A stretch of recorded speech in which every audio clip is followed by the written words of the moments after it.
प्यारे भक्तजनों एवं सुंदर साथ जी, एक वीडियो हमने अपलोड की थी श्रवणम मंगलम, जिसका सार यही है कि हम कथा चर्चा भजन कीर्तन जब श्रवण करते हैं, सुनते हैं, तो हमारे लिए मंगलमय होता है। और श्रवणम अमंगलम भी हो सकता है। वो कैसे? जब हम व्यर्थ की बातें सुनते हैं, निंदा सुनते हैं और असार वस्तुएं ग्रहण करते हैं जिसका कोई सार नहीं।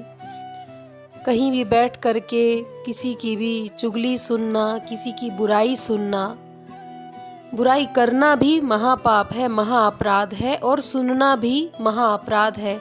यदि हम कहें कि हमने बुराई नहीं की, वो तो किसी ने हमें बता दी, किसी ने हमें किसी के भी बारे में कुछ बुरा कहा, तो सुनना भी महाअपराध है। हम जानते हैं कि निंदा चुगली करना अथवा सुनना दोनों ही महाअपराध है। यदि हम स्वयं को कहते हैं, अपने लिए ऐसा कहते हैं कि हम परमात्मा से प्रेम करते हैं, तो क्या हम ये छोटी छोटी जो बातें हैं, क्या हम इसका त्याग नहीं कर सकते? एक शुरुआत करें। एक दिन में तो ये संभव नहीं है कि किसी की बुराई करना या बुराई सुनना छूट जाए, पर धीरे धीरे धीरे उसमें क्या हम कमी ला सकते हैं कि हम ये सब छोड़ करके ना किसी की बुराई करें और ना ही सुने।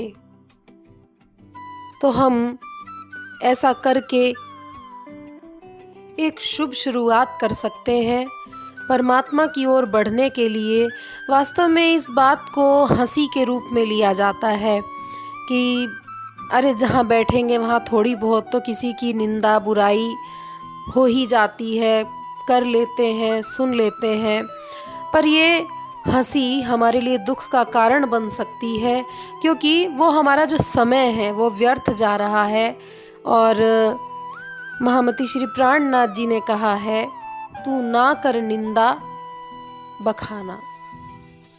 ना तो किसी की निंदा में ही समय को व्यर्थ गंवाओ और ना ही किसी की प्रशंसा करने में ही समय को गंवाना चाहिए। यदि बखान करना हो, प्रशंसा करनी हो, तो उसी परमात्मा की, अपने प्रियतम की करें।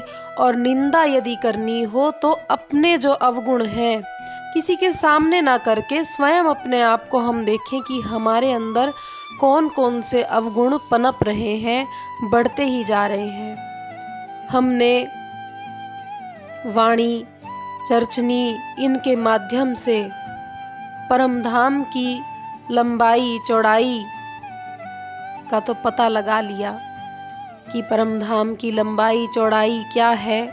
हर एक स्थान का वर्णन किया गया है, बहुत ही अनुपम उसका वर्णन है। पर क्या हमने अपने जो अवगुण हैं उनकी लंबाई चौड़ाई कभी नापी? कि हमारे अंदर जो अवगुण है, सबसे पहला हमने निंदा को ही लिया, जैसे श्रवण मंगलम, तो श्रवण अमंगलम भी है कि यदि हम किसी की चुगली सुन रहे हैं तो हम अपना अमंगल कर रहे हैं। और इस अवगुण की कभी हमने लंबाई चौड़ाई नापी कि कहाँ तक है? या फिर जब तक हम इस संसार में रहें, क्या ये जब तक बनी ही रहेगी? क्या हम एक भी अवगुण अपने अंदर से नहीं निकाल पाएंगे? कहा गया है, यदि अवगुण देखने हो तो अपने देखें, किसी और के नहीं। और किसी का यदि गुण हमें दिखता है तो हमें उसे अपना लेना चाहिए। इस अवगुण को हम भी प्रयास करते ही रहते हैं कि इस अवगुण को हमें भी अपने अंदर से निकालना है। और आप भी इस अवगुण को निकाल करके अपने आप को हम धीरे धीरे धीरे निर्मल बना लें। क्योंकि यदि उस परमात्मा के घर हम जाना चाहते हैं, यदि हमने ये लक्ष्य बनाया है कि हमें उस परमात्मा के घर जाना है, तो इन अवगुणों को तो यहीं छोड़ करके ही जाना पड़ेगा। तो आज के इस प्रसंग में श्रवण मंगलम और साथ में श्रवण अमंगलम और एक और बात कि अवगुण यदि देखना है तो दूसरों का ना देख करके अपने अवगुण को निकालने का प्रयास करना चाहिए हमें। इन्हीं शब्दों के साथ आज के इस प्रसंग को यहीं पर विराम देते हैं। प्रणाम।